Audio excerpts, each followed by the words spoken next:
Breaking news Warangal జిల్లా మామునూరు వద్ద ఘోర రోడ్డు ప్రమాదం జరిగింది. భారత్ పెట్రోల్ బంక్ సమీపంలో ఇనుప రాడ్ల లోడ్తో వెళ్తున్న లారీ ఆటోను ఢీకొట్టింది. దీంతో ఆటోపై రైలు పట్టాలు పడి 7గురు మృతి చెందారు. మరో కొందరికి తీవ్ర గాయాలయ్యాయి. వారి పరిస్థితి విషమంగా ఉన్నట్లు తెలుస్తోంది. మృతుల సంఖ్య మరింతగా పెరిగే అవకాశం ఉన్నట్టుగా తెలుస్తోంది.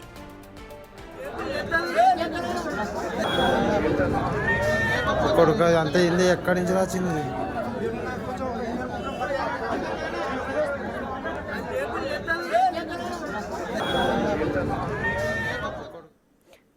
ప్రమాదానికి సంబంధించిన కంప్లీట్ డీటెయిల్స్ ని మా ప్రతినిధి వేణు అందిస్తారు. వేణు, అసలు ఈ ప్రమాదం ఎలా చోటు చేసుకుంది, దీనికి సంబంధించిన డీటెయిల్స్ ఏ విధంగా ఉన్నాయి, అలాగే గాయపడిన వారి పరిస్థితి ఎలా ఉంది? వేణు, ప్రస్తుతం ఘటనా స్థలం లోపల 4 మృతదేహాలు బయటికి తీయగా మరో 3గురిని శిథిలాల నుంచి బయటికి తీసి ఆసుపత్రికి తరలిస్తున్న క్రమంలో మృతి చెందారు. మొత్తంగా ఇప్పటి వరకు అయితే 7గురు మృతి చెందినట్లుగా తెలుస్తుంది. దాంతో పాటుగా ప్రస్తుతం ఈ లారీ అంతా కూడా వ్యాగన్ షెడ్ పరిశ్రమ కోసం ఉపయోగించేటువంటి రైల్వే ఐరన్ ఫ్రేమ్స్ కి సంబంధించి లోడ్. సో ఆ ఫ్రేమ్స్ కింద కూడా మరో 2 ఉన్నట్లు కూడా పోలీసులు గుర్తించారు. ప్రస్తుతము భారీ జేసీబీల సహాయంతో ఐరన్ సామాగ్రి అంతా కూడా తొలగిస్తూ వాటి కింద ఉన్నటువంటి మృతదేహాల కోసం అయితే గాలింపు చేపడుతున్నారు. ఇక ప్రమాదానికి ప్రధానంగా లారీ డ్రైవరు ఆ మధ్య మత్తులో ఉండి డ్రైవింగ్ చేయడమే కారణంగా కూడా గుర్తించారు. ప్రస్తుతానికి లారీ డ్రైవర్ ను స్థానికులంతా కూడా దేహశుద్ధి చేసి పోలీసులకు అప్పగించారు. అతను పూర్తిగా మధ్య మత్తులో ఉన్నట్లు కూడా తెలుస్తుంది. అయితే ఈ లారీ ఖమ్మం నుంచి వరంగల్ కు వైపు వస్తుంది. ప్రస్తుతం ఈ ప్రమాదానికి గురైనటువంటి ఆటో కూడా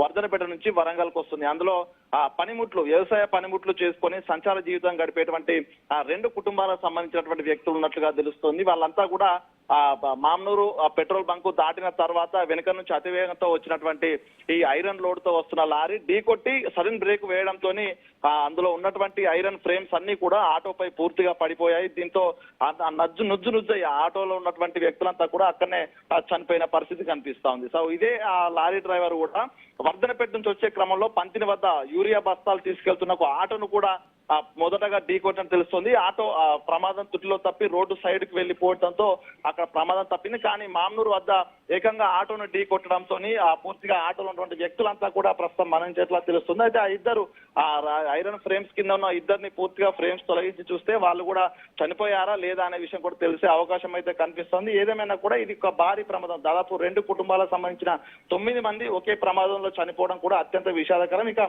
ఈ ప్రమాదంతో అటు వరంగల్ ఖమ్మం హైవేపై పూర్తిగా ఎక్కడికెక్కడ చెల్లా చెదురుగా ఐరన్ ఫ్రేమ్స్ పడిపోవడంతో కూడా 2 వైపులా దాదాపు 2 కిలోమీటర్ల మేర ట్రాఫిక్ జామ్ అయింది. ఇక గుర్తుగా ఈ యొక్క చనిపోయిన వారి వ్యక్తుల డీటెయిల్స్ కూడా ప్రస్తుతం సేకరించే పనిలో పోలీసులు ఉన్నారు. వాళ్ళంతా సంచార జీవులు కాబట్టి అసలు వాళ్ళ స్వస్థలం ఎక్కడికి వెళ్తున్న డీటెయిల్స్ కూడా ఇంకా తెలియరాలేదు. కానీ వారితో పాటు కొంత సామాగ్రి ఉంది. సో అందులో వాళ్ళకి సంబంధించి ఐడెంటిఫికేషన్ సంబంధించినటువంటి ఏమైనా కాల్ దొరికితే తప్ప వాళ్ళ డీటెయిల్స్ తెలిసే అవకాశం అయితే లేదు. ఈ యొక్క 7 మృతదేహాలను అయితే ప్రస్తుతము హనుమకొండ వరంగల్లోని ఎంజిఎంకి అయితే తరలిస్తున్నారు. ఇక 2ని శిథిలాల నుంచి తీసిన తర్వాత వాళ్ళకి సంబంధించి కూడా ఇప్పటివరకే చనిపోయి ఉంటారని భావిస్తున్నారు. మొత్తంగా 9 మంది ప్రమాదంలో చనిపోవడంతో కూడా పూర్తి ఒక వరంగల్ ఖమ్మం హైవే అయితే ఒక రక్త పేర్లు పారాయని చెప్పుకోవచ్చు. Prasanna, thank you Venu.